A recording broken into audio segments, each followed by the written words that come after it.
Welcome back, everybody. So today I'm pumped. Today I'm pumped. We have Ryan Deakin. Ryan was a five-time team captain for Northwestern University varsity wrestling. You're an NCAA D1 National Champion, a four-time D1 All-American, three-time Big Ten champion, two-time Northwestern Male Athlete of the Year. And there's a ton of great athletes that come out of Northwestern University. You're also a two-time Hodge Trophy finalist. And if anybody doesn't know the sport of wrestling, this is essentially the Heisman Trophy, right? The best wrestler in the country. So to be recognized in this company is just really, really elite.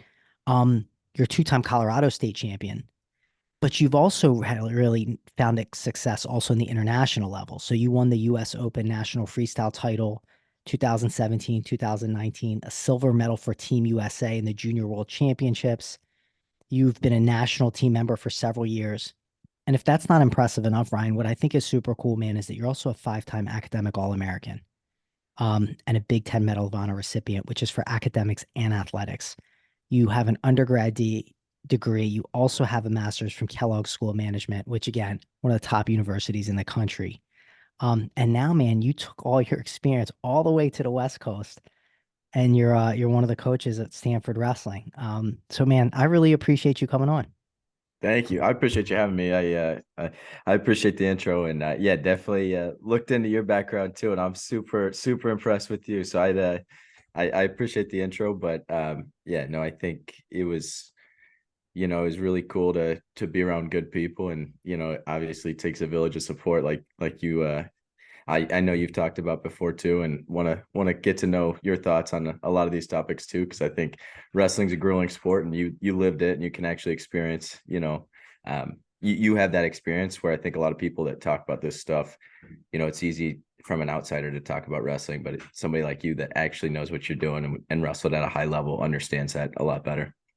Yeah, man, no, I appreciate it. And I think the other thing that's so cool about this sport that I found as I've gotten further out is those relationships and that level of understanding, right? Regardless of whether you wrestled in the same circles, whether you wrestled in the same weight class, whether you had the same level of success, man, it's like you step on that mat and you expose yourself like that and you go through that challenge. There's a level of respect and humility that you have earned within yourself, but also within the community, right? And I think as we get further out and older, and it's less about like who beat who, and it's more about the fact of like, man, we were out there scrapping, man, and like, man, we Yeah. learned so much about ourselves and about each other. And so like, those ears are a medal of honor, man. That's something special. So Yeah. I still love it when I walk down the street and people just look at me. They're like, wrestler, and I'm like, yeah. My wife's like, how do they know? I'm like, the ears. Like, it's got to be the ears. Yeah. So No, um that's awesome. let me ask you this, man. So how did you get into this sport? How did you get introduced to this sport, and really kind of what drew you into it?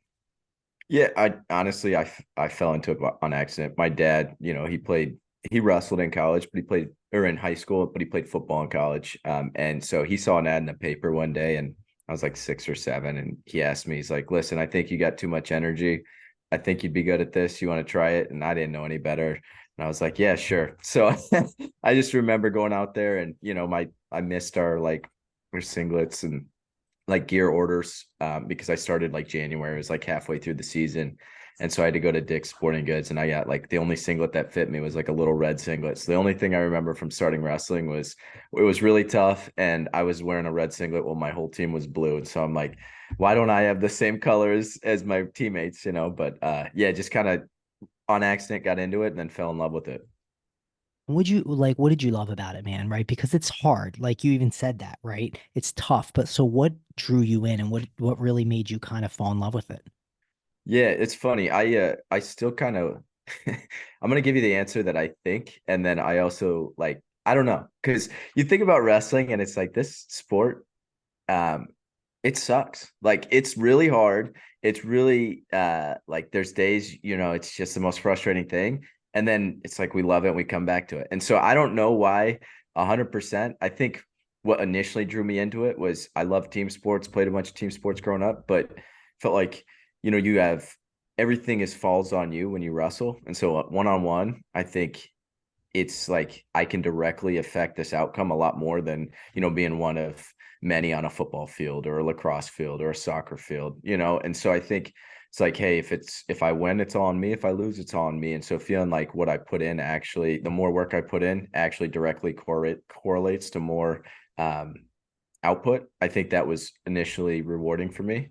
But then, yeah, it's funny. I feel like wrestlers, you got to be a little sick in the head to like enjoy it and stay with it. I think it's a tough sport. And yeah, I don't know. There's something about it. Just fell in love with the sport. Let me ask you this, man. So, like, I think as you're talking, I'm thinking back to like my first experience. And I remember thinking, man, this is tough. Like, this is miserable. Like, what am I doing? Right. Even that first weigh in and like getting on the scale and being right on. And my coach looking at me and was like, all right, we weigh in an hour. You can't breathe. And I was like, what? Like, what? And he just starts laughing. And I'm like, what is this? Some kind of sick joke? Like, but now, it's interesting, as you said like it sucks, right? And I love that you said that because you didn't sugarcoat it. Like it does, right? There's everything about it is awkward, right? Everything about it is awkward. But there's also something in that where you look at something you're doing that's so difficult that other people can't do or won't do, right? And there's a pride in that, right? Like there's a pride in the fact that, like, man, I'm doing something so hard that I agree it sucks. They agree it sucks. Like we don't need to convince people, right, that it's amazing and it's easy, but I'm still showing up. And to me, there's like a level of like pride that comes out of that. And you said you got to be a sick in the head. Like there is this like sick enjoyment that comes from the fact that you're doing something that other people can't do or won't do, right? Like that's Yeah. pretty special in a way, right? Because you're building a sense of like confidence and grit at a very young age, and you're separating yourself apart from everybody, which is developmentally really, really important, right? Because those are those ages where you start to individuate and you start to identify who you are independent. And if you can do something that other people can't do, you start to develop that resilience and that sense of self. Yeah. No, I think that's super interesting and important. And I think that's why I'm like, I love sports. You put your kid in sports, and obviously I'm biased. I think wrestling's a great vehicle to help develop a lot of these characteristics that'll help you in life. And um, like you said, it starts from a young age, and I think it teaches you a lot of important lessons. And then I just really believe, anything worth doing in life is going to be tough. And it's like, it's just because it's tough makes it meaningful, because nobody wants something that anybody can do. And so I think there is some sense of like, this is tough, and that's why it's valuable to people. It's like, hey, not everybody can go out there and get in front of 20,000 people and get their hand raised and take somebody on, a controlled fight one-on-one. And so I think that like there's something that draws you in about that. And even if you hate the sprints during practice, like you never are disappointed that you worked hard once practice is done. No, man, I think you're right on. Now, this is interesting. You talked about how early on that like your effort equated to output, right? And you were directly responsible for that, right? But like as things get more competitive, right? That's not always the case, right? You can be the hardest worker and you still may not get your hand raised. So, through your career, man, you've competed and succeeded at both the collegiate level, the international level. So, talk a little bit about the mindset and the work ethic to keep excelling, despite the fact that it's getting more competitive and it doesn't always mean that you're going to win. Yeah, that's interesting. And I'd love to hear your thoughts on this too. We were actually doing like a coach's workshop today, and we're talking on like fixed versus growth mindset, and basically like having the expectation that you're going to win. So if you hit it, you're not happy, it's going on to the next thing, versus like focusing on the process of it. But I think it's kind of a double-edged sword, and it's a spectrum. When you're younger, you got to like develop the skills first. And I think that you can get really far in a sport like wrestling, being gritty, fighting, like just being scrappy, being able to like um, continue to push the pace hard. I think a lot of kids break mentally. And then there comes a certain point where it's like you gotta have enough technique. And then once you get to a high enough level, everybody's got the technique. And then I think it flips to mostly mindset, which is why I think what you're doing is super important, because it's like there's different parts of your career where you need different things. And I think at the highest level, mindset separates you.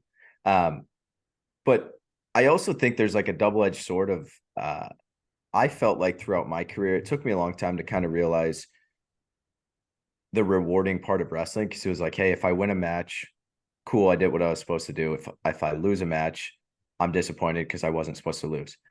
And so it was like trying to enjoy the little moments, but I think part of that too helped me perform at a high level because there's a certain level of consistency and expectation and belief in myself that this is what I should do. I'm going to go do it. Um, but I also think like long term, it was an unhealthy way to compete, and I had to learn to wrestle with that. And I think having good coaches and good people around, and I'm still not 100% sure like where I am in unpacking all that, but I think it's important to enjoy things in life. You need to celebrate little wins, but at the same time, being able to focus on the process. Um, but then when it's time to compete, you also got to like believe in yourself, expect to win, and go out there and be scrappy. And then whatever happens, happens after it's done. You reevaluate and you try to improve. And so I think there's like a fine line there. And I think that's why wrestling with those thoughts and talking through them with somebody like yourself is super important, especially if you want to reach its really high levels. Because in wrestling, especially, guys train their body 99% of the time, but it's like if it's like 80% mental and you're training your physical part 99% of the time, you're kind of wasting your time a little bit. It's like you'd probably get more out of, flipping other stones and leaving no stone unturned. Yeah, man. Well, so you brought up so many great points. I think the first thing I want to talk about is what you just said is that most people are training their bodies 99% of the time. But like you ask anybody in this sport and in every sport, but especially in this sport, like at that highest level, almost unanimously, people talk about how important mindset is and how important the mental aspect is and how you can show up one day and just dominate. And you can show up another day and be dominated. And you've trained exactly the same, Yeah. right? And you could wrestle the same opponent and have two different outcomes, right? Depending on where you are in that headspace. But we come back and we train physically over and over again. And so like there's this big gap that we're just missing and we're not spending time. Now, I think part of the issue is we don't know what to do. So we go back to what we know. Yeah. And there isn't enough like support in terms of doing it the right way, Yeah. right? Like there's a lot of people that claim to do it, but as far as like truly, truly doing it the right way. So I think you go back to what you know, which is like, man, I know how to train hard. I know how to be gritty. I know how to be resilient because I've done this since I was a young kid. So like I know I'll work harder, I'll work harder, I'll work harder. Yet there's this big piece that we're missing that's not necessarily about working harder. It's about being more effective and more efficient. Like you said, you may not even be doing it the right way. Yeah. The other thing I think is so important, man, is once you identify that, you talked about this idea of like having this double-edged sword of like going out expecting to win, right? But then you also said it's important to focus on the process.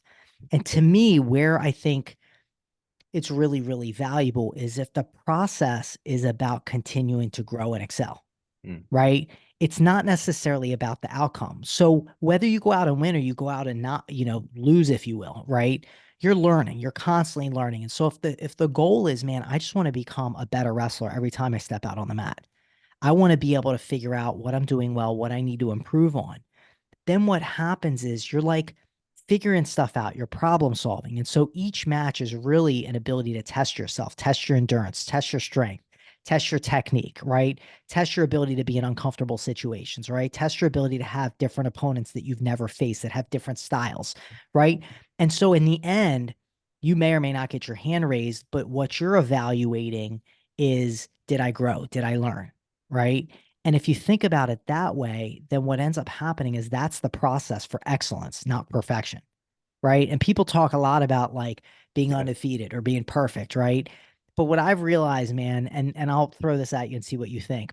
But we oftentimes think of perfection as sort of like the ultimate unattainable goal. And we admit it's unattainable. Right. Yeah. Um, and people are like, man, why strive for perfection? Because you'll never get there. And I've really thought about this over the last couple of years, and I'm like, you know what? That's true. You'll never get there. It doesn't exist. But let's say you did. Let's say it existed. Once you hit it, how are you going to get any better? Yeah. Because like there's no direction to go but down, right? Like if you're truly at the highest level and you're quote unquote perfect, you really can't get much better. And so this idea of excellence over perfection, which is I'm constantly going to train, I'm constantly going to improve. And like my record may or may not reflect that in that sense, but like I might be undefeated, but I still need to be getting better, right? I need to wrestle tougher opponents. And eventually, right, you wrestle tougher and tougher and tougher opponents, like you're going to lose, right? I mean, there's very few people that have truly been undefeated their entire career. And Mhm. some of those folks, right, if they continue to wrestle, and they started to kind of test their self even as they got older and had to train differently, like a lot of them eventually end up losing, right? I mean, I can think of one guy off the top of my head that's never lost. Yeah. Only one guy, right? And even like the pinnacle of our sport, Dan Gable has lost. You know what I'm saying? And so, you think about all of these, Kyle Snyder's lost, right? Like you think about Alexander Karelin, right? Ended up losing. Like you think about all these guys, it's this idea of let me continue to challenge myself. And it may be in sport, it may be in life, it may be in coaching, it may be in my professional thing, but like not only am I going to look to grow, but I'm it's not that I'm necessarily looking for failures, but I'm going to embrace them because they're all going to be attempts to grow, right? And I talked about this a Yeah. lot on this podcast. I've talked about it a lot with teams. I even mentioned it in my TED talk, but the word fail, FAIL, to me stands for first or further attempts in learning, right? Mm. First or further, right? Attempts in learning. And so this idea of like, yeah, man, we put ourselves in these challenging situations, but every time we fail, we learn more, right? And it might be the way we need to train. It might be like what we needed to do. And all of those things, man, are just about growth and excellence. And so in that sense, that mindset keeps you hungry because you know you can always get better. Does that make sense? Yeah. No, absolutely. And I think since coaching, like, it's interesting. I feel like 80% of my job is being a sports psych for the guys on the team, because I think it's funny to see, these guys in the room just killing people, doing awesome, and then they go out on the mat and it's like it doesn't translate. And so that's discouraging for them. And it's like, listen, I've been there. I understand what you're doing. I understand what's going on. We got to find a way to calm your mind so that you're not building us up to a big thing. But I think at the same time, it's like interesting that um it's not something that's supernatural to some people, and then some people it's supernatural. And it's funny, you don't know where you're at that spectrum. And I think a lot of people get there without intentionally doing much. It's like they spend enough time and get enough reps in and they get somewhat close to that, but then you're not getting there directly, and sometimes you run out of eligibility before you hit your peak um, athletic prowess or whatever. And I think that it's tough to teach somebody that because it's kind of a taboo thing where it's like, listen, I want to go talk about how you're feeling in the middle of a match when you get anxious and somebody scores on you with 30 seconds left and you're afraid you're going to lose the lead. Um, and then some guys just are able to step into those moments and do it. And so it's super interesting to see kind of real time people overthinking it and people able to like shut their mind off and just kind of perform and just be surgical. And so yeah, no, I think that's super interesting. And it's very unique to each person. And I was lucky enough that I felt like I had good coaches that were good at reframing stuff for me. And so like anytime you're down about something or you're like frustrated about something, like you said, if you're looking at progress, you zoom out, right? You take a bigger perspective and it's like, hey, am I better than I was a year ago at my double leg? It's like, yeah, you're better. Okay. Were you better than you were 6 months ago? Yeah. Were you better than you were 3 months ago? Yeah. So it's like, hey, you're on the right track. Stay the course. Just because it didn't work just this one match doesn't mean that like your double leg's not working. And so I think being around good people that can reframe stuff for you and understand that is super helpful. And I'm trying to do that for, our athletes and whatnot. But I think it's important too to have somebody that doesn't seem like they got skin in the game. Like encouraging people. I think sports psychs are becoming a lot less taboo, and guys are able to guys and girls. I'm just talking about, I guess, wrestlers right now that I work with directly. The guys are a lot more open to having those conversations and kind of being honest with what they're feeling so that they can work through how to get through those things. But some people, man, don't need it. It's crazy. There's some people that just like I don't know if don't need it's the right word. Like I think they perform better with it, but they start at such a higher level of being able to handle that pressure. And I think they just don't have that switch in their brain that's the same as some people that freak out in those big moments.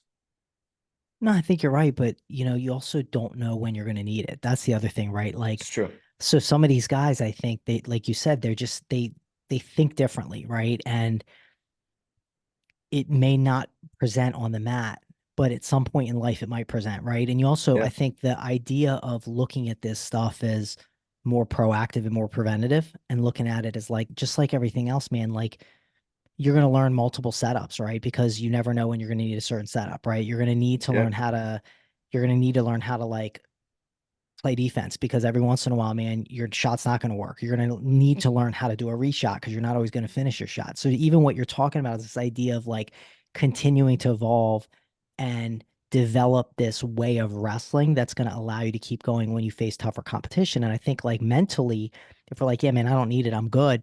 You might be, but at the same time, to your point earlier, you're still not tapping into like that big part of like the difference. So Yeah. you may be successful, but what are you missing, man? Imagine if you tap into it and you're willing to go there because it's like with our sport, it's so uncomfortable anyway, physically. So if you're willing to go to these uncomfortable places and do the workouts and do the sprints and do all of those things, you challenge yourself to a point where, like you said, you never regret it. You never regret the sprints, but they're hard, right? And did Yeah. you need him to win that match? I don't know. Maybe, maybe not.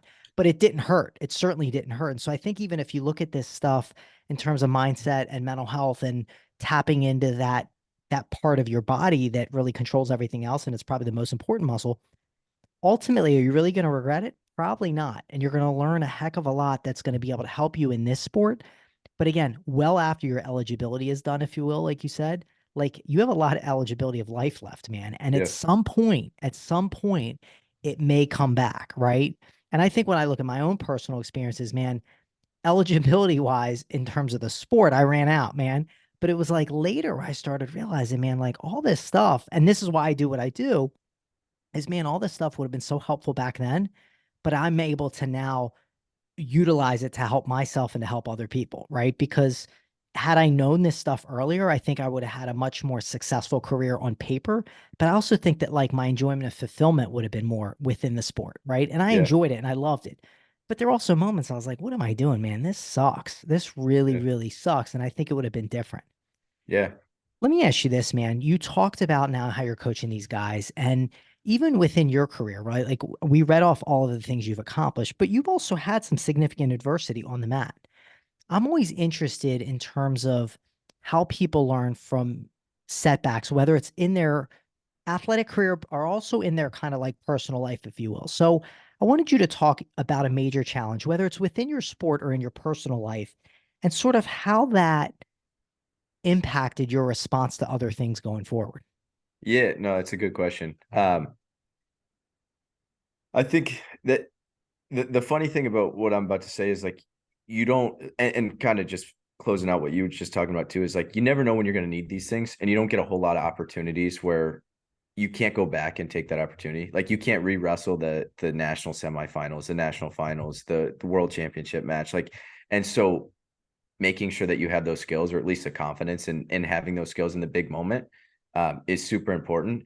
And I think that early on in my career, one of my biggest setbacks that I thought was the biggest thing ever. Like looking back, I think it was the best thing that could have happened to me. But that's because like once you get out, it was in high school, right? And so I just won. I was an undefeated state champ my sophomore year in high school. And then my junior year, I'm in the state finals again. I'm beating a kid that I'd beaten earlier in the year. And I'm like, he takes one nice shot, takes me down. It was a sweet takedown. He was slick. He took me down. Could have just like got up. I was still up by like 3 points or something. There's 30 seconds left or whatever. Would have been just fine. Just keep wrestling. Would have been just fine. Instead, I'm freaking out. The crowd's getting into it. He takes me down again. And now I'm like, uh-oh, now it's close. And now I'm instead of doing what I was doing the whole time, it was like backing up. And so then I escape again. He takes me down again with like 2 seconds left to go in overtime. And then I end up losing in overtime. And I was like, this is the world's over. It's done. Like everything's bad. To my like family's credit, my friends' credit. Like I woke up the next day thinking the world was over. I'm like, everything's all lost. I lost in the state finals match. And like my family still loves me. My friends still love me. I'm like, oh, nothing changed. And I had some really good guys around. And it was pretty cool. I had a coach, Tommy Klum. He wrestled at Wisconsin. He was a couple-time All-American for Wisconsin and one of the best technicians I'd ever been around. And he like invited me over to dinner, which was kind of a big deal when you're, a sophomore, junior in high, or yeah, I was a junior in high school. And we just talked, man. And it was like, he's like, listen, I lost. He lost on a way bigger stage than me at that point. He was a 3-time state champ. He was in a state finals match. He's winning. And with like 5 seconds left, gets lat dropped to his back and loses by like a point. Right. And so he lost his 4th state title This was my second state title. I already took third my freshman year. I wasn't going to be a four-timer. Like that dream was done. And he's like, I thought my world was over. And it was like, he's like, this doesn't even matter when you get older. And I think being able to like understand that and go through that, it helped me like understand where wrestling was and not put it so much inside my identity and be like, listen, I'm just here wrestling. And obviously I'm shooting to win these matches and I'm gonna do everything in my ability to win. And sometimes stuff's gonna happen. And then I also recognize like, hey, when there's a big moment, I got to be able to calm down and relax myself. When the crowd starts getting you anxious, you got to shut off your emotional side. And I think there's a fine line in sports of um, you got to keep your emotions in check. Sometimes emotions help charge you and help you, if you use them correctly, help you perform better. But I think most people let emotions kind of get the better of them. They end up gassing themselves, freaking out, doing stuff they wouldn't be doing. And then it's like you're in an area that you have no competency in because you don't train like that. You're not in that area normally. And it takes a lot of emotional energy. It drains you physically too. And so that setback, I think, taught me a lot that I'm like, I've lost many times at what I thought was the biggest thing in my career, and then the next day was fine. I continued to improve and it taught me a lot to use for the next time I was in that moment. And I was lucky enough that my dad took me all over the country. And so I got a lot of exposure early on, I think, which helped me learn. Um, but I don't know if there's a way to learn that. I hope there's a better way to learn that without having to just go through stuff. But I think experience unfortunately teaches you really well as well. Yeah, dude. I mean, think about this. Like, is there a better way to get in shape than to like do all those sprints? Like, you got to do it. You got to do it. Like, that's the thing that I think people don't realize is it's really, really hard to appreciate that experience if you don't go through it or go through something like that. What I love about this story is the fact that, you know, we put so much emphasis into winning, right? Like we do, right? And even people that say they don't care about winning, like they do. And in this sport particularly, like you said, when you get your hand raised, it's you. Like you had the support, you had the team, but like you're the one getting recognized. When you don't get your hand raised, everybody sees it. And this idea of like being a wrestler, like people say that, right? Like we don't say, oh, you wrestle or you participate in wrestling. Like we're just like, oh, you're a wrestler. I'm a wrestler, right? We even Yeah. talked about that earlier, like this badge of identity. Like everybody's ears are jacked up, but there's a pride. And it's hard not to get your identity wrapped up into that, even well after your career ends. I still, in a lot of ways, walk around and think and act like a wrestler. And I would probably say that I'm a wrestler first, right? And then, a physician, a dad, and all these other things. But I would still probably identify as that first. But what's really neat about this story, man, is that you had an experience where you had put so much time, so much effort into something, you know, and in this case, your effort didn't necessarily equate to the outcome, right? Or the output, right? Something that you learned early on that's what I love about this sport is I put in the effort, I get the outcome. It's all about me, right? In this case, it didn't work out. But in that moment, you had somebody that you looked up to, somebody that you admired, somebody that had a ton of success. And he took you and not just sort of explained to you it was going to be okay, but he showed you unconditional love and respect, right? Like you said, it's a big deal to be invited to his house, right? So like he shows you unconditional love and respect and then talks about the fact that like it's going to be okay and that you're going to grow from this and you're going to learn from this and like look where he is, right? And I look at like the way we thought look at our coaches, right? When we're younger, we're like, dude, this guy's amazing. This guy, right? Even when you're a college wrestler, you look at your college coaches, like these guys are like the ultimate, they've achieved like the pinnacle of success, right? And it's only later when we realize, man, these people are all human just like everybody else, Yeah. right? Like they're Yeah. just like, but like when somebody like that says, look, I'm somebody you look up to, and I'm telling you right now, not only do I get it, but I've been there. Like I've been there, and look, I'm doing okay. And I respect you and I love you and I support you.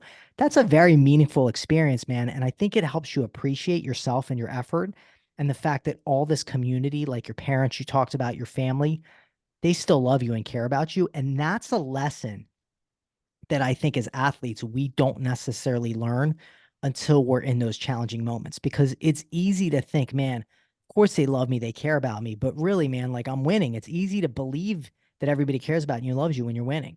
But when you have a heartbreaking loss and those people still show up the next day and champion you and rally around you and invite you at their house for dinner and share their most vulnerable experiences with you, that's when you're like, huh, they must really care about me as a person, not just because I'm scoring points.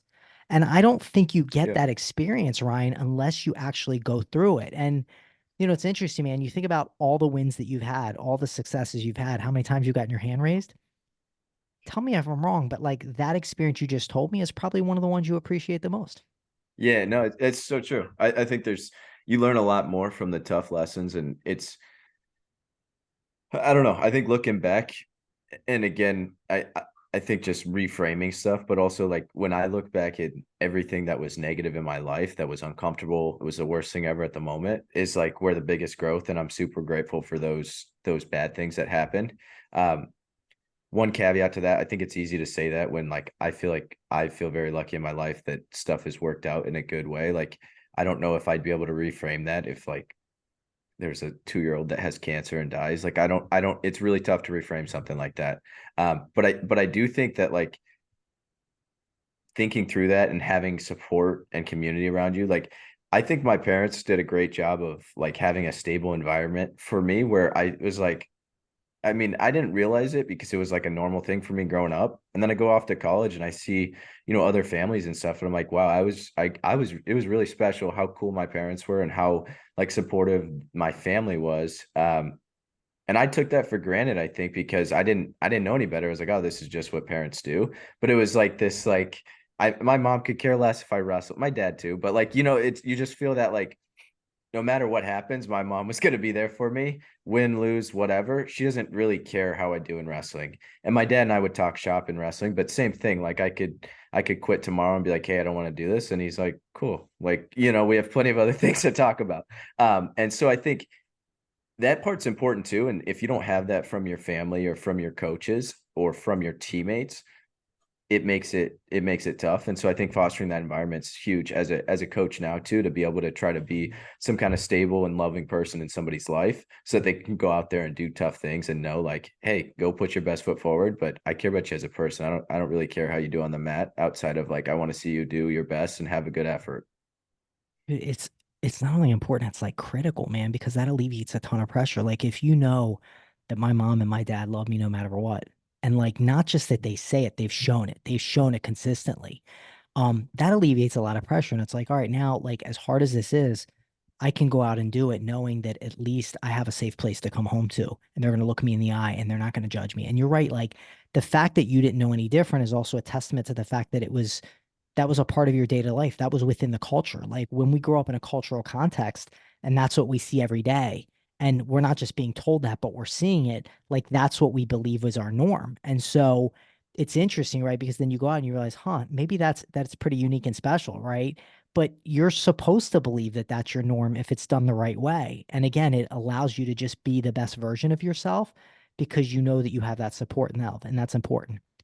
The other thing I think you're talking about, man, and you talked about it within the context of your family, you talked about it with the context of your high school coach, and you talked about it now in the context of you being a coach, is really this idea of leadership, right? Like we think sometimes of leadership as like telling people what to do, but it's also showing them, right, that you believe in them, allowing them to be the best version of themselves. And so you were a five-time captain, man. I mean, think about this. A Division I college wrestling program, you're a five-time captain. Like as a freshman, you're a leader. As a sophomore, you're a leader, right? Junior, senior. So in, by the way, a Big Ten wrestling program, which is arguably the best conference in college wrestling, right? You might have a few guys from the ACC that'll argue with you, but the reality is, man, like this is Big Ten wrestling. It's something special. I wanted you to talk about through your experiences, what defines a leader and how that's evolved for you over your career. Yeah, that's a great question. I think the easiest, like, it's a tough question to answer, but the easiest way to answer it is like, I think leaders make everybody around them better.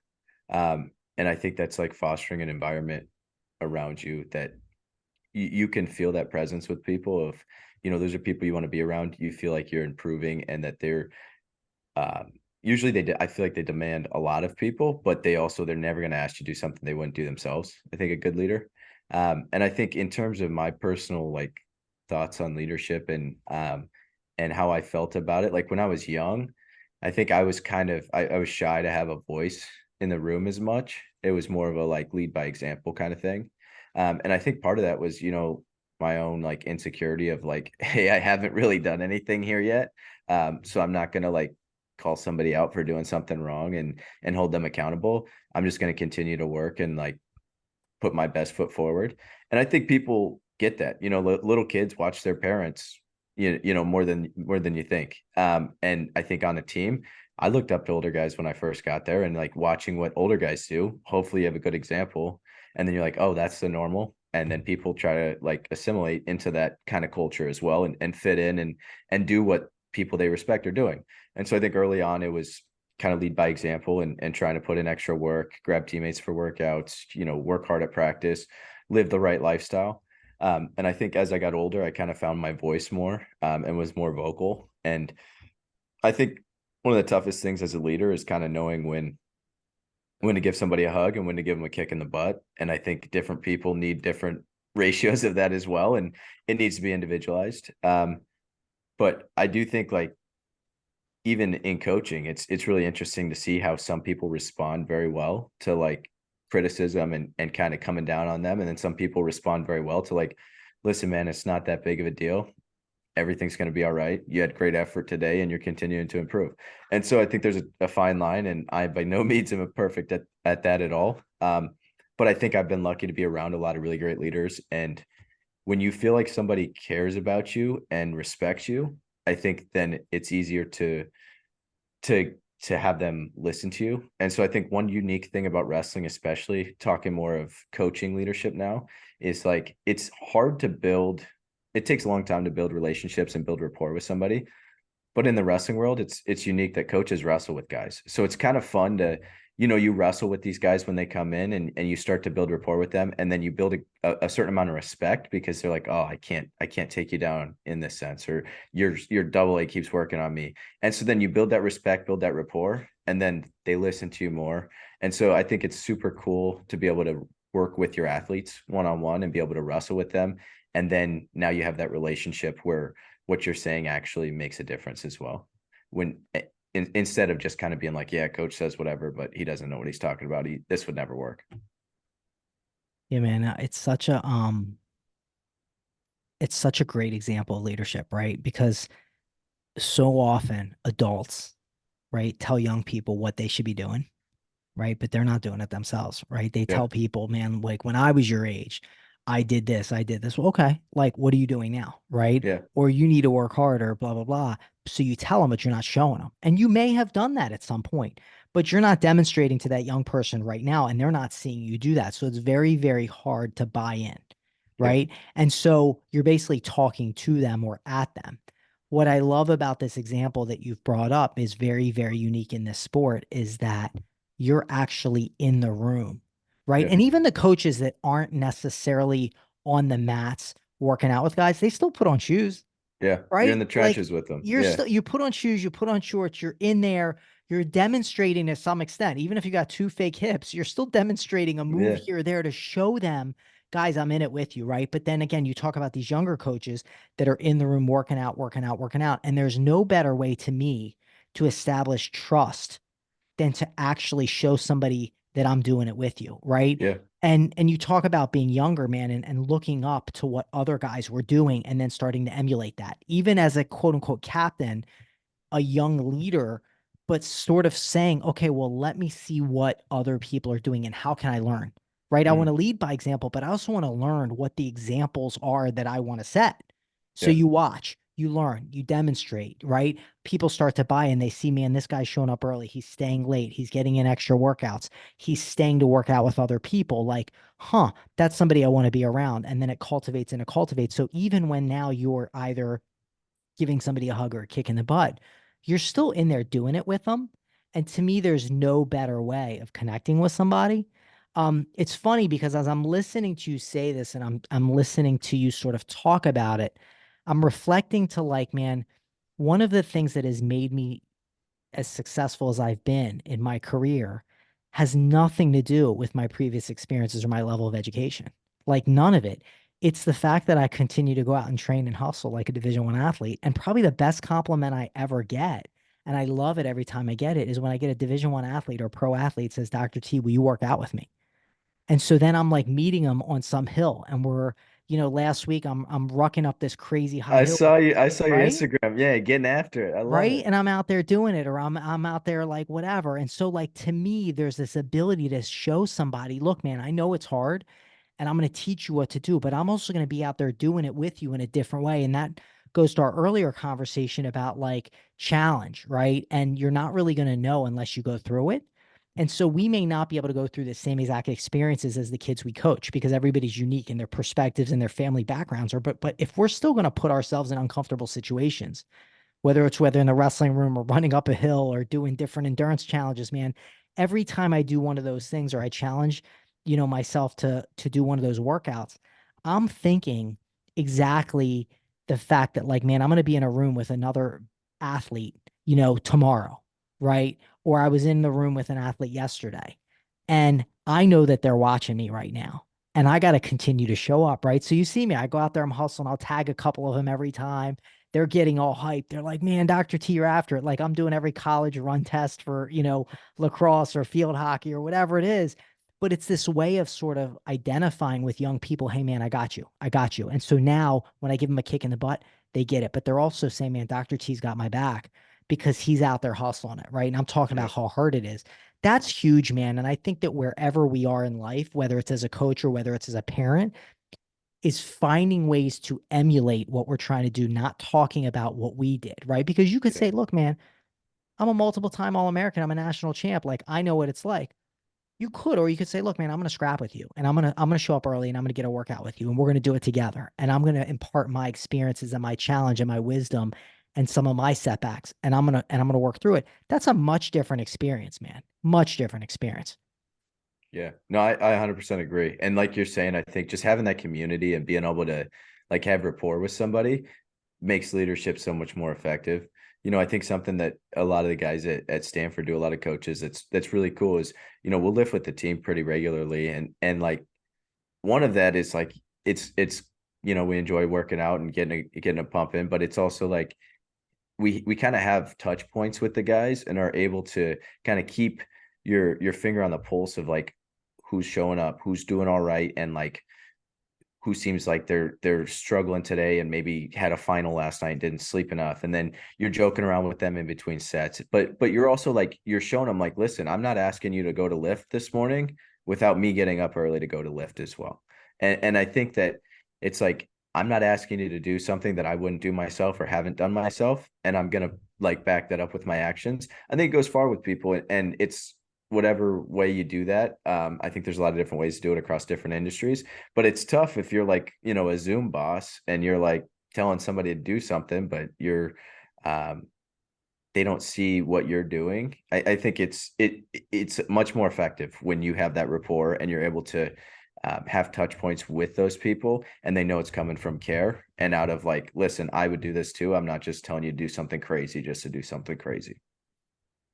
Yeah, man. I mean, and the other thing what you're talking about, which I'm going to use this word that like people think of differently, man, but it's empathy. Like people think of empathy as this very passive word, but like empathy is also like how you going to tell somebody you know what they're going through unless you're going through it. So like this whole thing of like, look, I'm not going to ask you to get up for morning lift if I'm not going to be there too. Like I'm not going to ask you to do these things if I'm not doing them too. And so when you're able to show somebody that I'm doing my best to understand what you're going through because I'm putting myself in these experiences, man, that shows empathy, right? Like it's th- that's how you show somebody I know what you're going through, or you help them believe that, and that empowers people. I mean, the cool thing about empathy is people think of it as this very passive, weak thing, but in a lot of ways, it's a very empowering concept because if you can show somebody empathy and they feel like you get them, that empowers them and motivates them to do anything. Now they feel like, to your point earlier, I know my mom or my dad are going to love me anyway. So I take that burden off and that empowers me to go out and try for things that otherwise I wouldn't have because I know even if I fall short, I got people right there that are going to pick me up. So like that's a very motivating, inspiring, empowering concept. And as a coach, right, how do you show that unless you're putting yourself in those situations and you're checking in on people? This is where I want to shift with this, man, because you really brought up an interesting point. We talk a lot, particularly in our sport, about this idea of mental toughness. right? We talk about it a lot. And we sort of talk about it in the context of mental health, but almost like it's the opposite of mental health or even kind of having mental illness, right? Like we talk about, man, these guys are mentally tough, these guys are mentally tough, or these guys are weak. So I wanted you to talk, man, now that you're into coaching and you're really talking to guys and getting to understand their perspectives and their stories, right? And being able to find ways of communicating with them, which, like you said, you got to communicate with different people differently. And that's part of the art, right? Is understanding this person is going to relate more or open up more when I talk to him this way. This other person, maybe I need to communicate a little bit differently. This person wants a hug. This person wants a kick in the butt, right? This person needs a hug first and then a kick in the butt. Like there's a lot of nuances to it, man. So I wanted you to talk a little bit about like, as a coach, man, when you see these guys, right? These younger guys coming in, what's your sort of definition of mental toughness in the context of mental health? What do you mean in the context of mental health? So, in other words, a lot of times we think of them as two different things. Like we Mhm. think of it as like, man, you're either mentally tough or you have quote unquote mental health issues, right? And that's Mhm. a separate thing. Like you're quote Yeah. unquote mentally weak. Whereas, in my opinion, one actually, you know, supports the other one, right? And sort Mhm. of navigating mental health vulnerabilities or mental illness even can actually help you develop mental toughness or resilience. But I wanted to get your take on it. Yeah, no, it's interesting. I think the mental health aspect I'll start on first is um that was a tricky one because I don't know that I fully understand everything with mental health, but I know that some people feel things like in really bad ways, and it's like trying to help them and give them tools to get out of that. And so I think a lot of that is getting in out of your head and getting into like actionable steps. And I think that that comes from your support system. And so I think we touched on it earlier too with having a certain kind of stability around you. It's really tough when you're young and you're like, my life's falling apart. I can't make weight. Wrestling's really tough. I'm losing in practice. I'm failing my finals and I don't know what I want to do with my life. I'm fighting with my girlfriend, not getting enough sleep, my nutrition's bad, and my parents are mad at me over this, and this, and so it's easy to stack a lot of things up. And so I think trying to keep everything in line and be good at time management and having a plan for when stuff gets stressful, I think is important to keep your mental health because stuff can snowball quickly. And I think as humans, it's easier for some people to do that than others. And I think especially with smartphones, it kind of creates there's some people that can deal with social media well. And I think some people it's like really bad for them and negatively reinforcing. In terms of mental toughness, I think when I see a new student athlete come in, it's like their ability to endure something that sucks. And like being mentally tough is like how far can you push your wall before you break? And I think everybody as humans has a natural tendency to want to shy away from hard things. Everybody hates something really hard when your legs are burning, your lungs are burning, and it's 30 seconds left in a match. Nobody likes that feeling. And I think being able to sit in that feeling and you can train that. Some people naturally start better at like our better starting point with it, but everybody can train that and learn how to lean into that uncomfortability. And some people like run into uncomfortability and some people shy away from it. And I think it's the people that like run into it are the ones that do well and are super mentally tough. I think everybody you could break anybody. I don't think there's like that's impossible, but I think at the same time, like resiliency is like also being able to stand back up and continue to fight after you get broken in some of those things. And so when you just see a kid that's, continuing to come back, even though like we'll see a freshman come in and some freshmen don't score any points for the first 3 months in a room.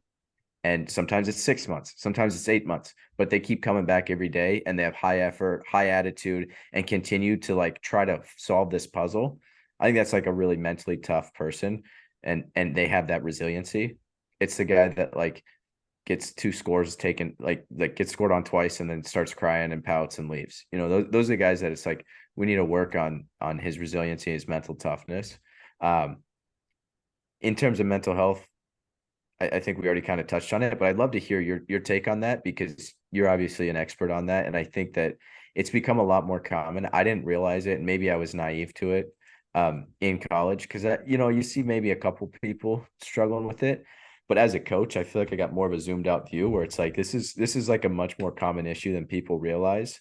Um, and I think that there's I think we're starting to understand a lot more, but you got to have these tools, and universities are doing a good job of continuing to add more resources and stuff. But I think it's also like people need to have a plan and get in front of that stuff because it's hard to solve the problem, when everything's falling on top of you and you're under the weight of everything. And so if you have those tools leading up to it, I think it minimizes the damage when you start spiraling. Yeah, man. I mean, you said exactly what I was thinking, and you actually gave a phenomenal answer to the question. I think that's probably one of the best definitions of mental toughness that I've ever heard, right? And I've asked a lot of people about mental toughness, and a lot of people talk about it. Very few people can define it. Very few people can articulate it, right? But I think you really talking about this idea of how far can you push your wall before you break, and really this ability to endure difficult things. But like this is a muscle that you can build like anything else. You talk about these kids that come back, they don't get a takedown, they don't get a takedown, they keep showing up. You said it's continuing to solve the puzzle, right? Like it's a game in a lot of ways, right? It's a challenge. And if you look at it that way, like, man, let me figure this out. Let me figure out how to solve the puzzle. I'm going to keep working. I'm going to keep working. I'm going to keep working. You build up that resilience, but that ultimately is that mental toughness because you're continuing to push your wall further and further and farther, right? And each time it expands, it expands, it expands. And you start to then get excited about the fact that you're like, wait, like I'm doing more than I did last time, or at least it's less uncomfortable. And then it goes until it's comfortable again. And you're like, okay, it's uncomfortable, but I've been here before. What can I do? And you learn how to endure, right? It's a learning process. I think that's one of the best definitions of it because it's not necessarily like, man, you show up and you lift the most weights, or you show up and you can like run through a brick wall and you can just yell and scream and yell a bunch of LFGs and everybody's all hype and like you're tough. No, man, it's like, how do you solve the puzzle? You gave a very intellectual definition of it, right? Which we don't often think about. And the reason I love that answer is it ties into sort of the interplay between the two, because you also talked about with mental health, man, people feel things in bad ways sometimes and it builds up and it compounds. And I think that oftentimes we don't address that until there's a problem. And you just said a second ago, it's really hard then. But if we think about getting in front of it, right? Like you said, and we think of it more of a proactive part of the training process, right? Then what ends up happening is to me is if you think about mental health like physical health, and you think about, all right, man, physical health within like the college athletic thing, man, we got nutrition, right? We have flexibility, mobility, we have, strength and conditioning. We put all these things in place to minimize physical injury, right? Like that's the purpose. You come in, your nutrition is getting down and they're talking about how to train, how to stretch, how to roll out, like what you should be doing, hydration. Like these are all things that you may know a little bit about, but you get into these universities and they really talk to you about how to do that, right? How to lift properly, what techniques to do, what exercises to do, right? Like all of these things are put in place. And so they're all very much preventative, and with the idea that if you do all these things, not only are you going to be bigger, faster, and stronger, but you're less likely to get injured. Mental health, we don't think about it the same way. But I think if we start to think about, listen, we all have different things and different people feel things differently or they think differently. And you talked about this idea too, is that like, but if you focus on the action and you change the action, then you can change the way you think and the way you feel, right? Or at least better navigate it. And so I think that if we put action oriented things in place to help athletes understand how their brain works, kind of like we help them understand how every other muscle works. And then we teach them things in a systematic way, like a training program about what to do and how to do it and what to recognize, what to look for. That's a language that they're used to because they're doing it physically. And like we talked about earlier, they're spending 99% of their time training physically, right? So if you take that same language and that same format, if you will, and you introduce it that way, and you talk about the idea that this is going to help you build up mental toughness. This is going to help you become more resilient. This is going to help you be able to solve that puzzle. This is going to be able to help you that when your first shot doesn't work, you go to your second shot, your third shot, you keep coming. And it's actually going to allow you to become a better wrestler in this case, right? Then people start to buy in a little bit. And now what ends up happening is they're less likely to have mental illness, where those feelings or those thoughts get in their way. And to me, the definition of like mental health, mental illness is really about like, it's a continuum, but it's like, when does it start to get in your way? Like, when do those thoughts start to limit your ability to do what you want to do? When do those feelings start to limit your ability to enjoy those experiences, right? You have that loss now, and now not only do you feel like the world is over, but the next day you feel like it too, and the day after, and the day after, right? That's a different kind of a thing because now they're interfering with your ability to be the best version of yourself and continue to show up, right? And so I think that these are all skills that we can teach, and you don't necessarily need to have a degree to do it, but I think it's this ability of understanding a little bit and then communicating and then asking questions. And like you said, meeting athletes at different touch points and getting to know the way that they think, how they prefer to be communicated with, what resonates with them. When we can understand those things, man, now we can sort of get ahead of these things and then we can teach them how to do it. And then what ends up happening is it becomes like this little skill set that you learn that you're like, man, like, I'm getting good at this, right? And that's when it gets exciting. It's like when you learn a new move or you learn a new takedown or a new setup, and you're like, man, I want to try this out. I want to try this out, right? And then you start to hit it. Like it becomes a really exciting new thing. And I think that that to me is why I do what I do, is because that I have this ability, understanding the athletic component of it, understanding the psychological component of it, is sort of to teach it that way. And to me, ultimately, it ends up resulting in more mentally resilient people, Yeah. which again then plays out in the fact that they're now more physically resilient and they can push their envelope a lot further. So I hope that answers your question. Yeah, no, I think that's awesome. I love that. I think it's tough too when like um I think it's good that it comes from somebody like you, especially when you're talking to athletes, because people can respect the fact that you have done this and been there. Because I think the hardest thing with this, and I don't, not to overgeneralize, but I think especially guys, it's kind of like you're taught growing up, like it's kind of like weak, quote unquote, to like talk about this stuff and go through it. And so I think it's tough for people to like open up it to people about this with fear of like judgment and different things. And I think that some of the toughest dudes I know, some of the most like mentally resilient people I know have struggled like immensely with mental health stuff. And so I think like understanding that's a real thing and being able to talk to people about it like yourself, where you can have a real conversation with somebody where it's not just, you know, some um it doesn't feel, I think traditionally feels like, I don't know, like a weak thing to do is good. And I think trying to normalize that with our guys is always good too. It's like, hey, even though you don't have a problem, you should train this stuff because it's really good for you. I wish I took advantage of this in college. I think the difference between, you know, knocking on the door, you know, my last 3 years of college to like actually achieving my goal of winning a national title, like it was all mental. You know, I don't like, I was improving skills all the time. I was trying to improve skills, but it was like you have this small margin of error. You know, there's probably 8 guys that on any given day it could flip around. But then I think the mental stuff is what separated it. And we had like sports psychs and stuff like that, but it was like I felt weird about reaching out to it. And I talked to my coaches about it. And I was lucky that I had good coaches. And you know, they're like, hey, read this book, think about this. And I think just being more present and trying to, it was funny, we like with COVID, we had like access to like meditation apps and just like understanding and being like playing with my thoughts in my head and understanding, oh, this is like me getting anxious, helped me like compartmentalize that and like recognize it so that in the middle of a moment when it's like everybody's cheering for the other guy that just scored and I'm like, uh-oh, I'm gonna give up points. Like I was like, okay, throw that thought out and continue to execute on the game plan. And I think that I felt lucky enough that I had people around me, but I should have taken advantage of that way earlier. I took the long path. It took me every single, you know, every single match in my college career to achieve what I wanted to achieve. And I was lucky enough. There's a certain amount of luck in being healthy and being in the right situation and everything like that. And I was lucky enough to have amazing coaches, amazing family, amazing teammates. But if you just work on this stuff early on, it makes it so much easier. And so I'm definitely a huge proponent of what you're talking about. And I think people need to learn to frame that in their heads. I think it makes a huge difference.